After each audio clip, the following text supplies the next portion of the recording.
Okay, we are now in section 3.9.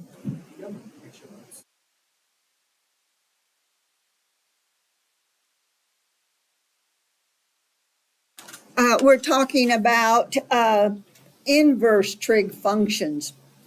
In the first half, we talked all about derivatives, and we said it was the basis of how we're going to do mathematics from this point on, whether we're going backwards with an antiderivative or where we're applying the derivatives, which happens in chapter 4.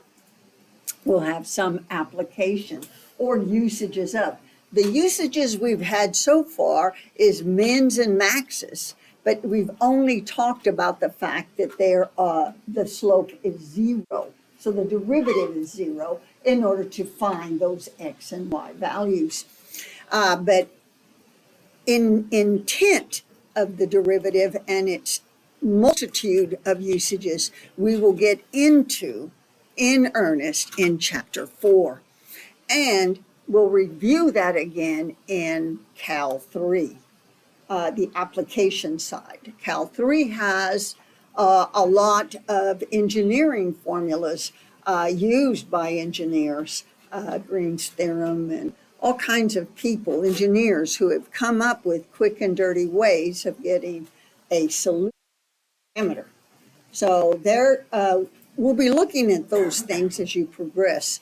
The second calculus is the one that delves heavily into the antiderivative and getting preparation for Cal 3. Okay, so here we go. Just to give you a little bit of information why we study this stuff. And see. Okay, so far we've done derivative of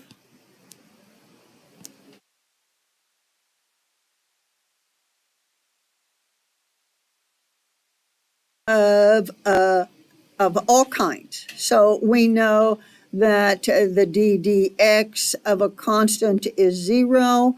We know the ddx of x to the n, the power rule, is n x to the n minus 1. We know the product rule, where we have each argument as a uv. So it is going to be v dx plus u dv dx. So then we did the quotient rule, and that one is by far the one you need to focus on. The quotient rule is inadvertently used excessively in business as and well in torque. So it's important that we know. So this says that if we want the ddx of a uv, it's going to be the v dux minus the u dv x over the bottom squared. On this exam, a lot of you all forgot the bottom half. And then we went to the chain rule. And the chain rule said outside, inside.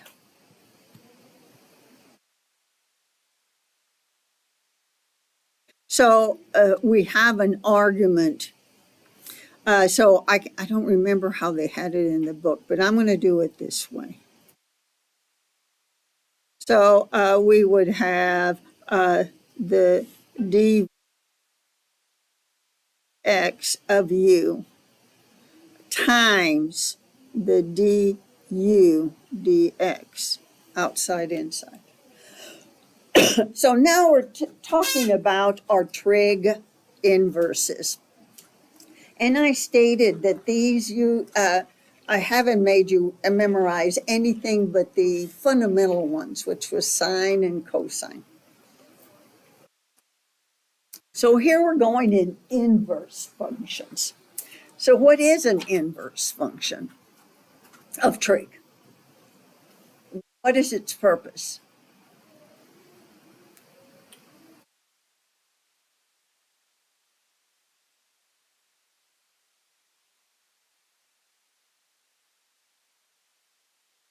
what's the outcome of an inverse function?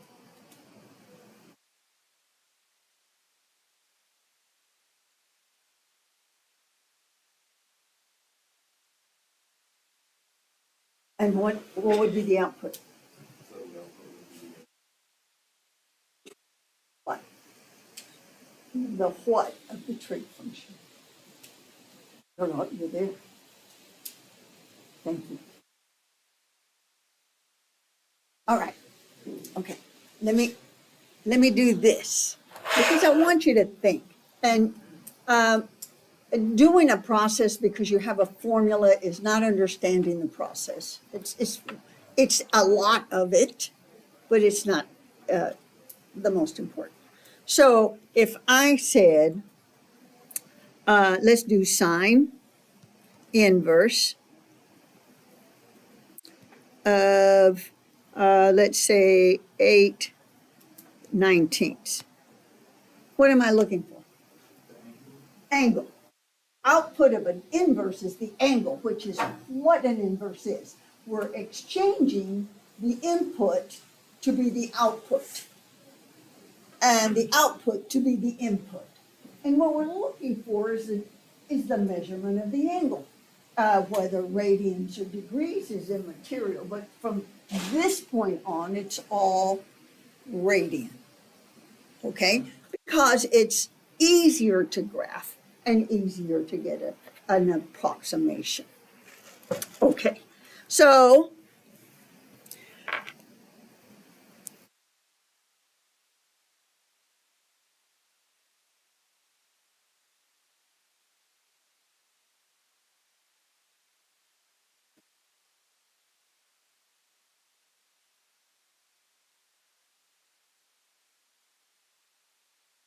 we're going to say it's going to be looking for angles when they're giving us the values of what we need.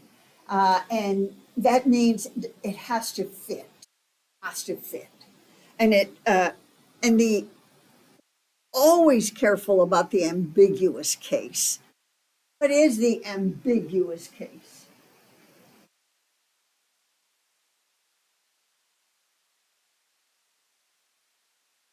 When there are multiple ways of giving the extension or the triangle, or there's no way it's going to work with the parameters that you. In other words, there are some lengths that are never going to make it. So we call it the ambiguous case, but we're not involved with that in this particular course.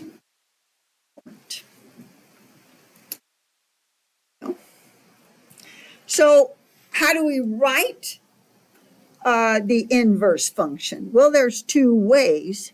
We can call it an arc sine of a value, or we can say sine inverse of a value.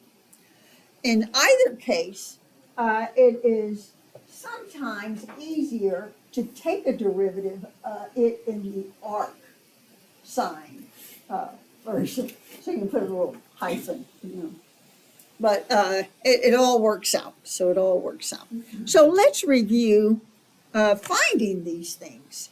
All right. Now, one of the things that Trig, and I've mentioned it before, that we have a set of domains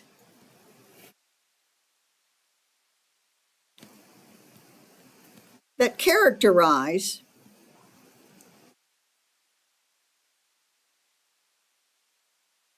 all the values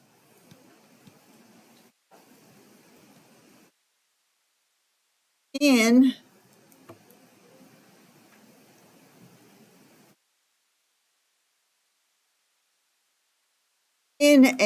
reference to even odd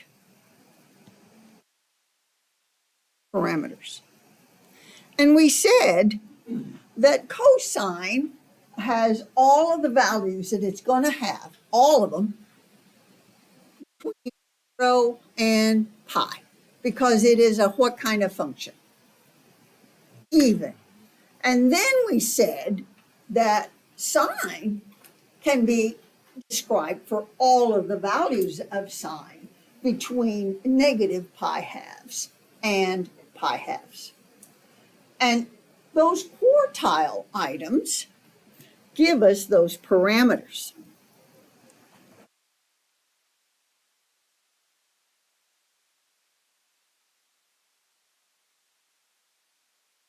The quadrantals. And in this part here, it's positive and positive for both. In this section here, it is negative and positive. In this one here, it is positive and negative. So we can see that on the even function, that's the first term, the cosine, we would go from 0 to pi. And we can see that on the tangent, we have, well, actually sine, we have, and tangent, because they're in that, we have those. So we have to put our hat as to where we know we can get an idea of these angles. All right, here we go. We want sine inverse of the square root of 3 over 2. So what would that be?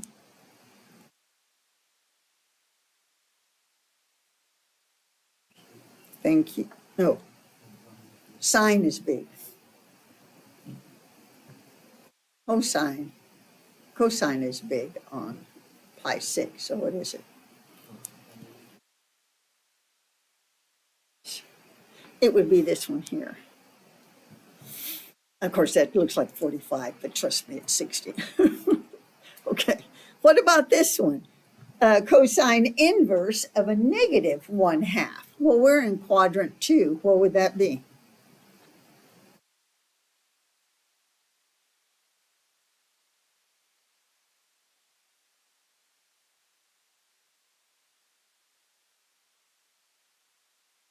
Right?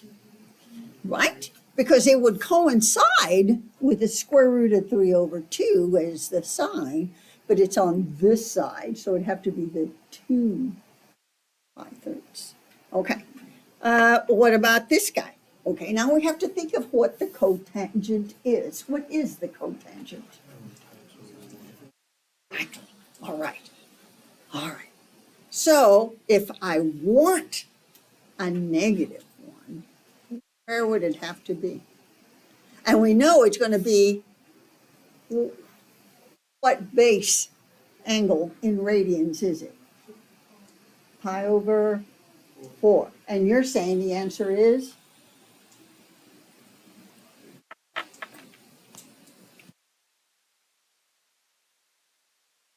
Okay, right?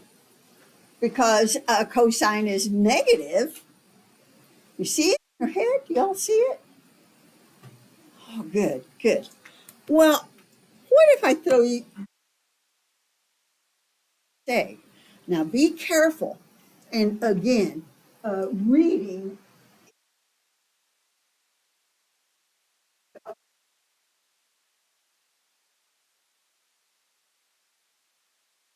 So that's not the inverse of what it is. But they're giving us an inverse value. Do we know the degree or angle or in rate? No. Do we care?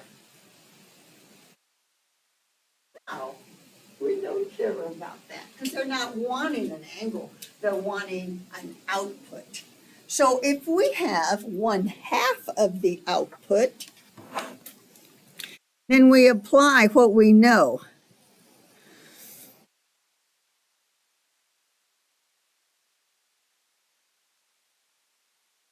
And what is this equal to? Thank you. Just checking, just checking.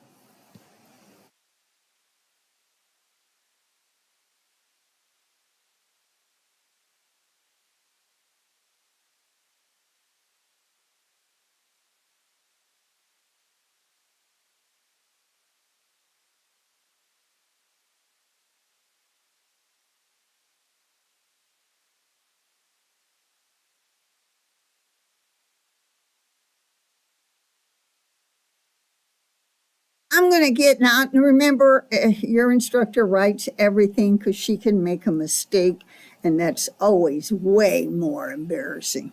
So,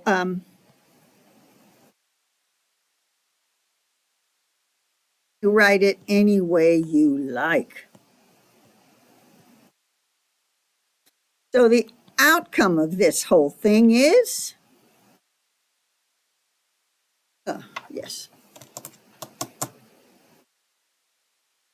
Okay, again, utility of information gives us an advantage to when we get to related rates.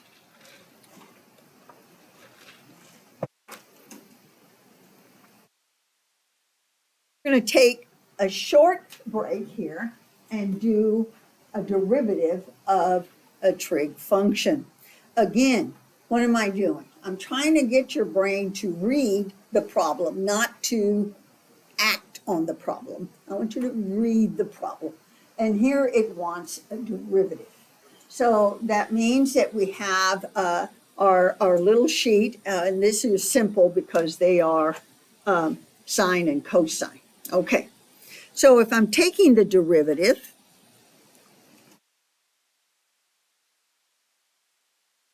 I'm going to have ds dt equal to, and I'm going to take, and we know it's just sine, so I'm going to put this number.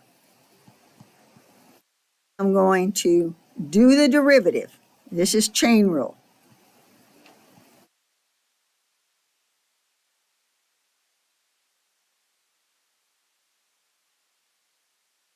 Okay, now I'm going to put a minus because the derivative of cosine is negative sine. And I sure as heck don't like double symbols, even though I write them out only for instructional purpose.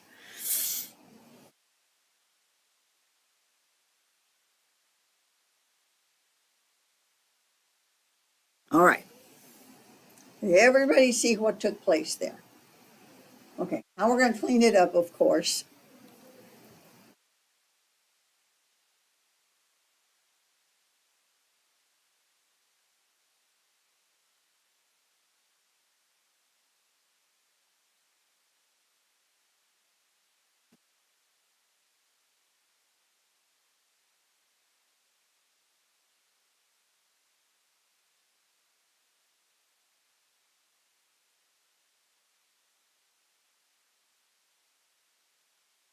And now I have my derivative.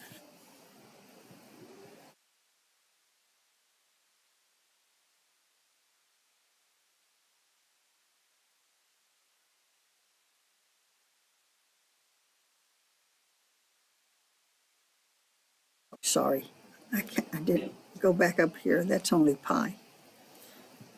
I apologize. Okay, and now we do, and that was the other issue on this exam was how far do you go and when do you make those determinations? That's why it was hard for me to grade this exam. Okay. Some of you did all the math and some of you did none of the math.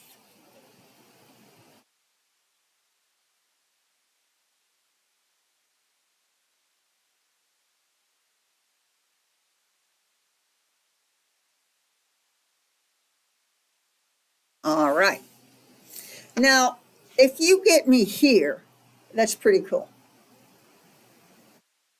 This is morbid. Is everybody comfortable with that? All right. Questions on that? Clear like mud or clear like a spring? A river from a mountaintop. Okay, so now we're getting into our lesson. And I got these from the book because visualization for me is better than having formulas. So, and it also explains what I talked to you before. On a tan, the domain is all reals. but the range is figured out to be the negative pi halves to pi halves. And of course, cotangent, which is even, is 0 to pi.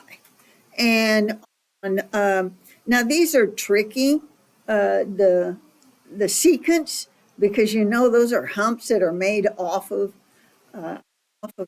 original sine cosine functions. So they're a little bit more involved, but they're not bad. Well, what is an arc sine or an arc cosine? And what we're doing is we're taking the whole function and making it not a function, because you have multiple answers for any of the x values. And the picture of that, I thought, was instrumental.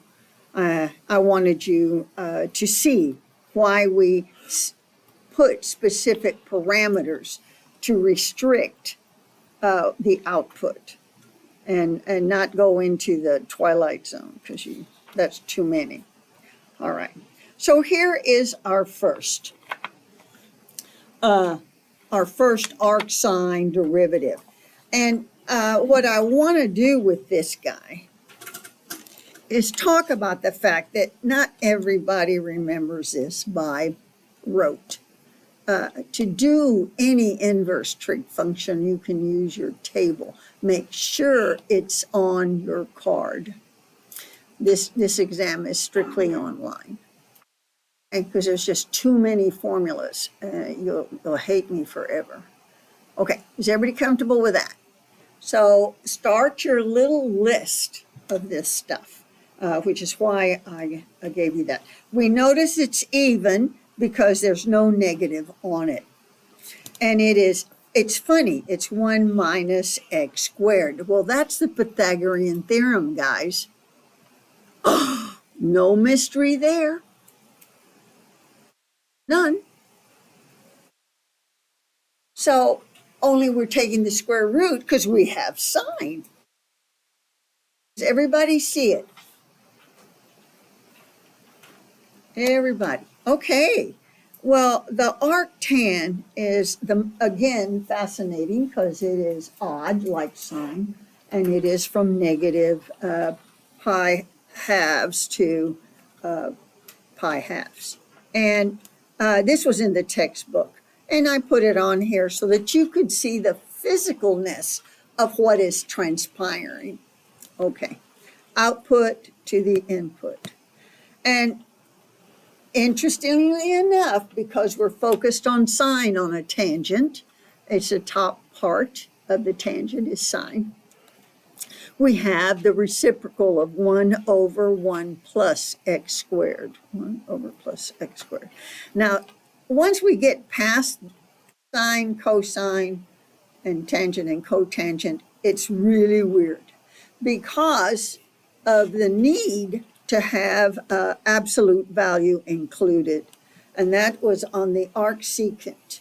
It starts with the arcsecant. And it is 1 over the absolute value. And again, we have x squared minus 1. Now, notice that is different than the 1 minus x squared. There's a proof in the book that's just really clear and nice on that one. Now we have this guy. When I was taking trig, I never really paid attention. I just knew that if I had a 60 degree, I knew that I could take 90 minus that and get the equivalent for the companion. Well, it happens all the time about arc cosine as well, meaning the pi halves minus the arc sine, and cotangent and cosecant. Have any homework problems using this, it is something should trigger something in the future. In the future, you will use this. Not in my particular one, but I had to mention that in Cal 2, this will save your bones. Okay. So here is our table. ugly as it is. Notice that on this side, we have our evens, and therefore it's a negative because we're looking for the derivative of the even. We'll need the odd. And here we have the odds, and we notice there are no negative signs on there. They parallel pretty close to each other than the sign. The sign is the only thing different. So I thought that was fascinating. All right, here we go. Are we ready?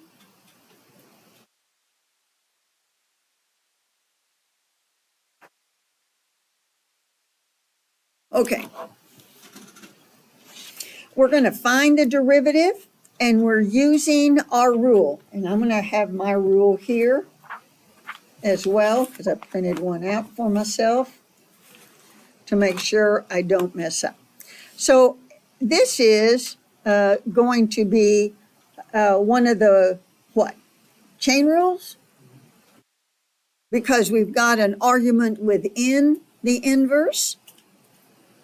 Now, if I looked on my paper for cosine,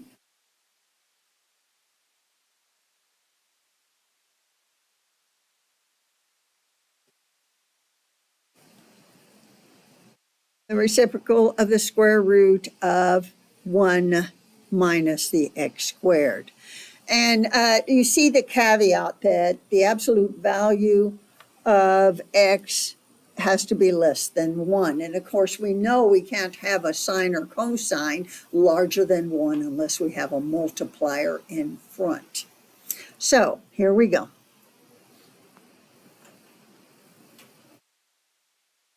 So the derivative is going to be, now remember, this guy right here is our x in the formula.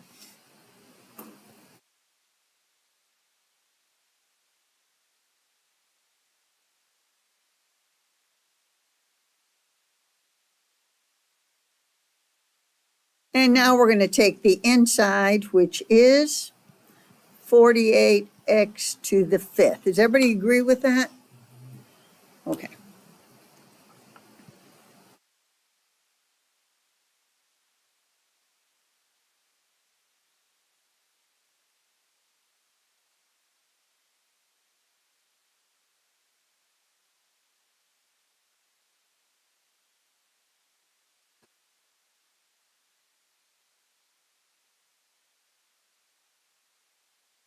And I'm done. How's that look? Questions on that?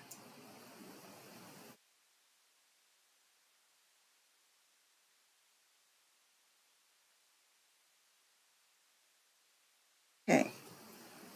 This one is looks ugly, but it's not. It just looks ugly. I don't think it's bad. Oh, oh no, no. Your class.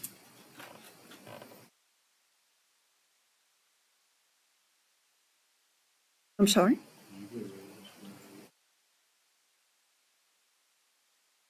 It's the way it is.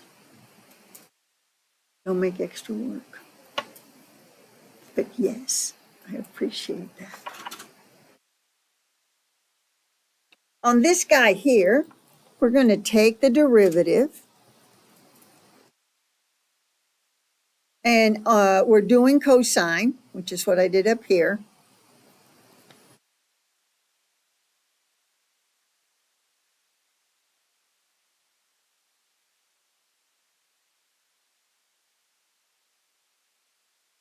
And then we're going to take the internal. Is everybody comfortable with that first step? I'm going to clean it up.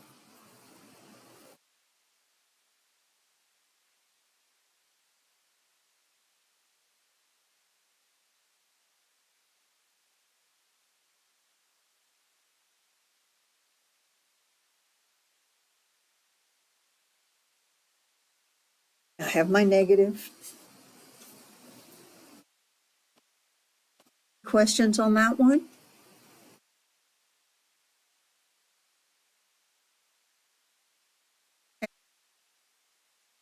Now we're going to grow.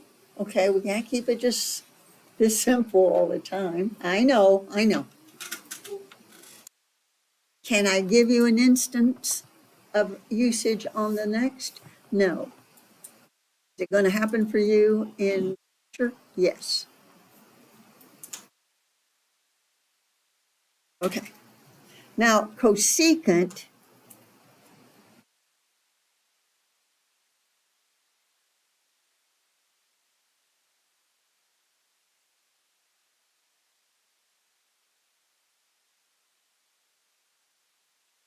because it is in that odd part,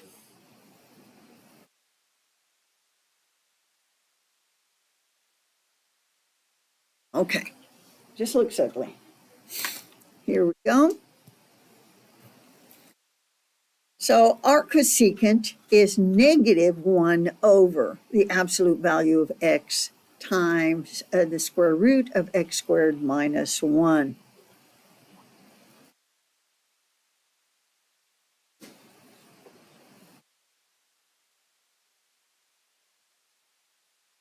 Because the argument is squared, there is no opportunity, and it's only got a plus 1 after it, no opportunity for it to ever be negative.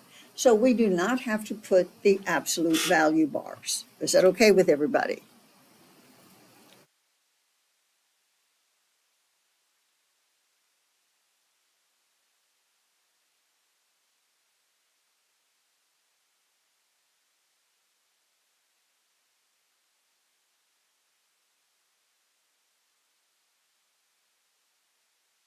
And now I'm going to do the inside.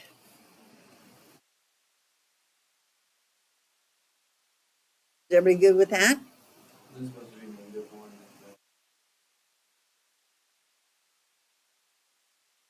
Ooh, busted. And I wrote it out so I wouldn't forget. Okay, are we good? Anything else?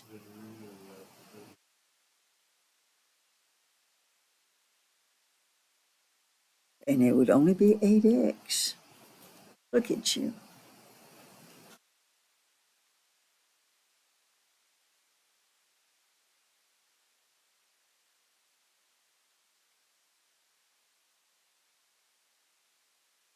Just ugly.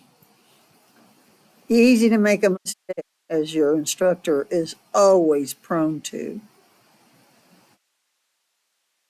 Do we want to extend this denominator?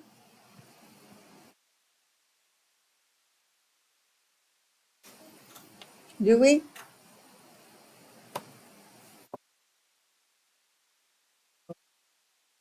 It's it's not fruitful. If it was fruitful, we could do that and enjoy. All right, now we're getting into multi terms, uh, and and we've got a product rule here and a chain rule. This one is product first, then chain rule, and this one is simply sign. All right, so I'm going to rewrite it first.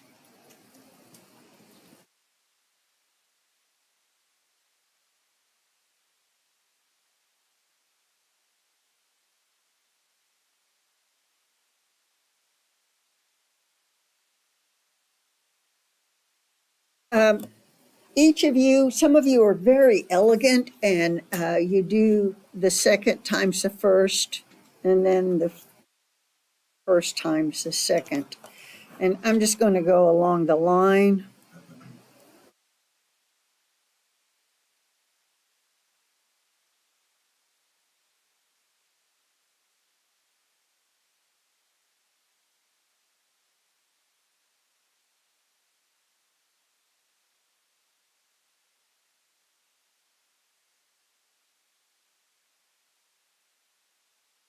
So that is only the first term, and I have two distinct terms because of the product rule, and I'm not done yet. And then I did the chain rule. Outside, inside. All right. Now I'm going to do the trig one.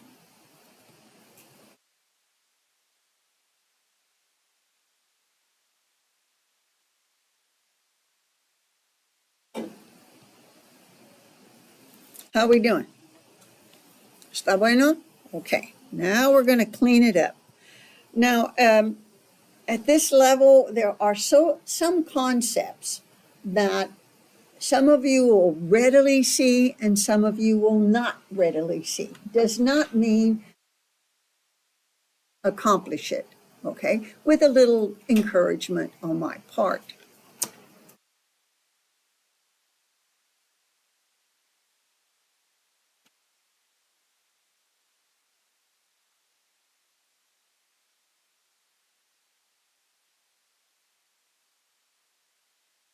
On this guy right here, I'm going to put it like this. And I'm going to have a 2 and a t on top. And then I have a negative 2t. And then on the bottom, I'm going to have 1 minus t squared. 4 over the square root of 1 minus t squared. Okay, now I'm going to simplify. And I'm going to have a t squared there. So now I'm going to do some math.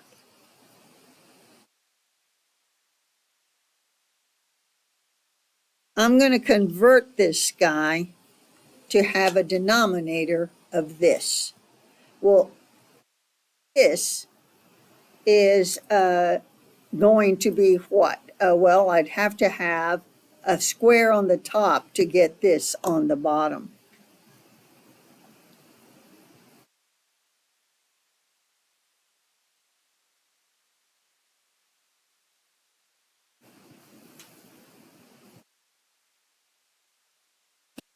Sorry. That's a minus.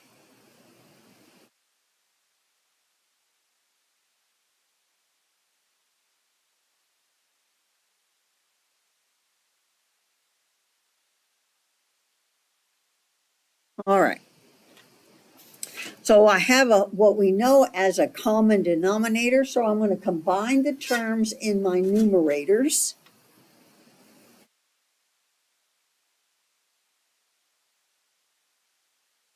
So I have a negative t squared and a negative t squared. I have a 1 and a negative 4.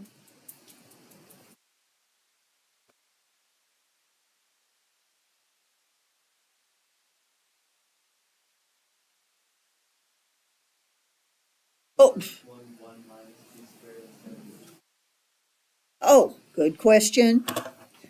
All right. So I know the rules of radicals, right? So if I have 1 minus t squared and I want to change it to an identical by multiplying by a 1 minus t squared over a square root of 1 minus t squared. Well, this is like the square root of 5 times the square root of 5 is 5. Ready? Square root of 5 times the square root of 5 is the square root of 25, which is 5.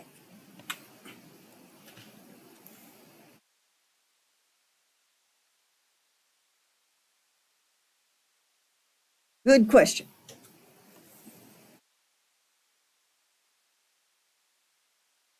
No. What is square root of 5 times the square root of 5 is 5. In the original, I only had this guy over 1.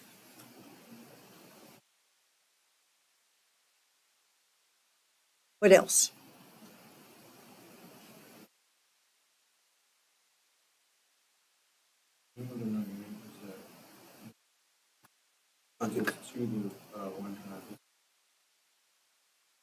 Sir, and they didn't see it. You're right. That's why they're having an issue.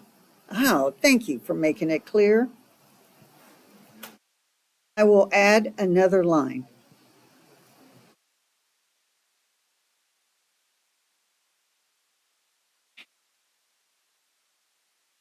Oops, t squared. Sorry about that.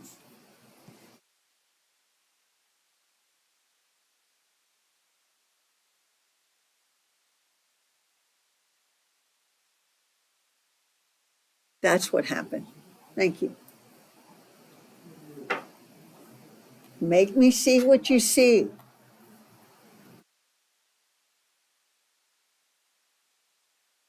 Better? Is everybody better?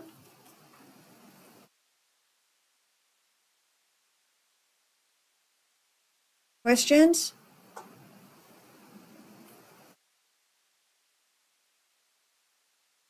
Righty. Oh, look what fun. Okay. On this one, we've got the product rule, then the chain rule, and plus the chain rule, right? Everybody good? Does everybody see that? Here we have the product chain for this guy. One, we have the chain.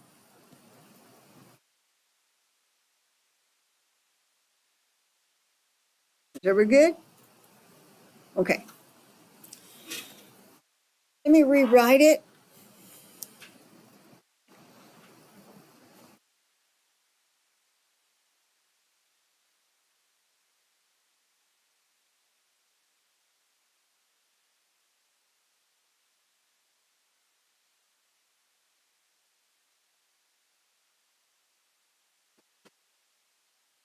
Everybody good on that?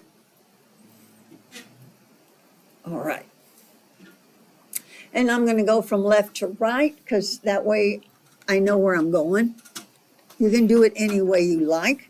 Mathematics is personal. So long you know the rules, you're good to go.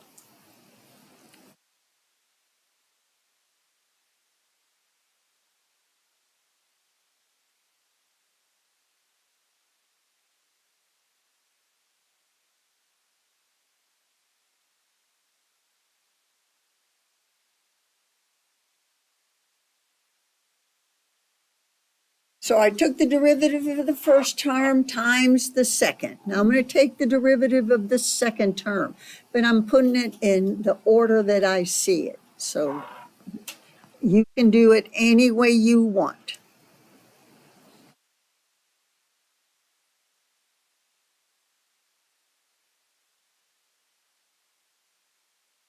So this would be 1 over the square root of 1 minus the x squared.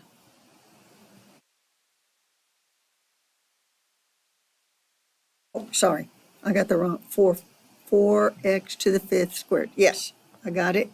And then to do the chain rule on it, which is going to be, what am I having here? 20x. Does everybody agree? Did I do good?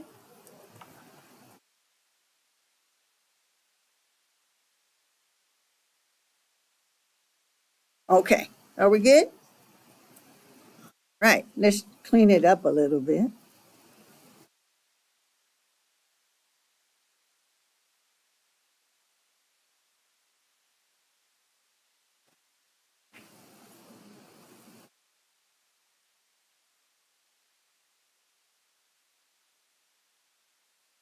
Okay, so I have this guy and this guy. Does everybody agree? Okay, so that would make it 80, right? 4 times 20, and then x to the 5 times x to the 4 is x to the 9. Is that okay?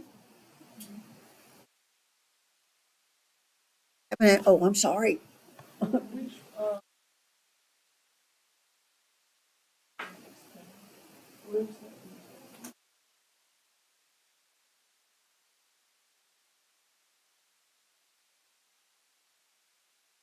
not find it?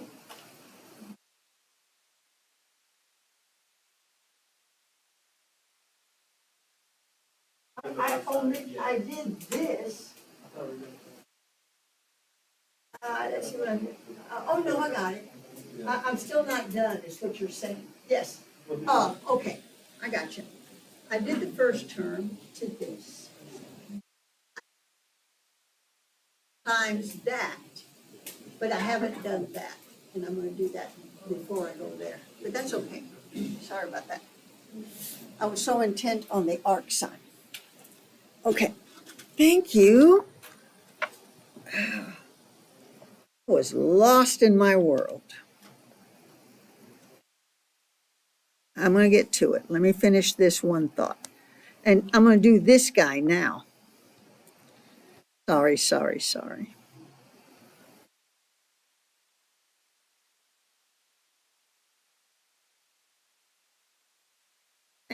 Chain rule makes this guy a negative 160 x to the 9. Does everybody agree to that? All right. Thank you. Now I'm going to turn it.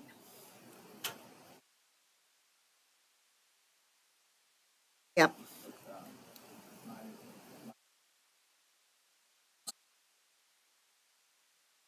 It's going to be a minus because I have this and it's half. It's half of that.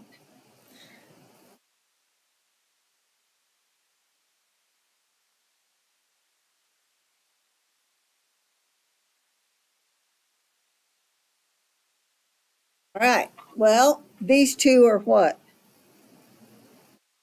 Additive inverses?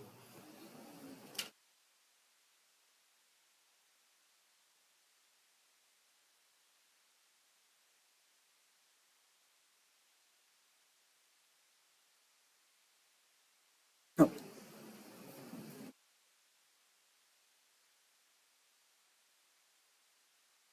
here's my solution.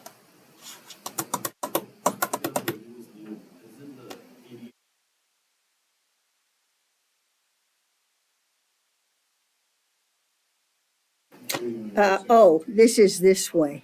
I didn't do the math. Sorry about that. So this is, I just wrote it wrong. I got ahead of myself. That makes it the negative 16 x to the 10. They're additive inverses.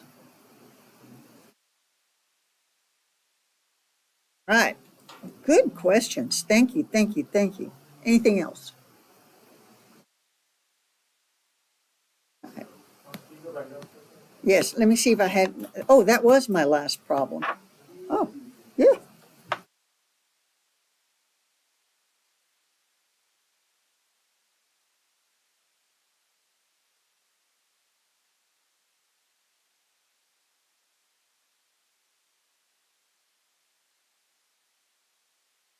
Else.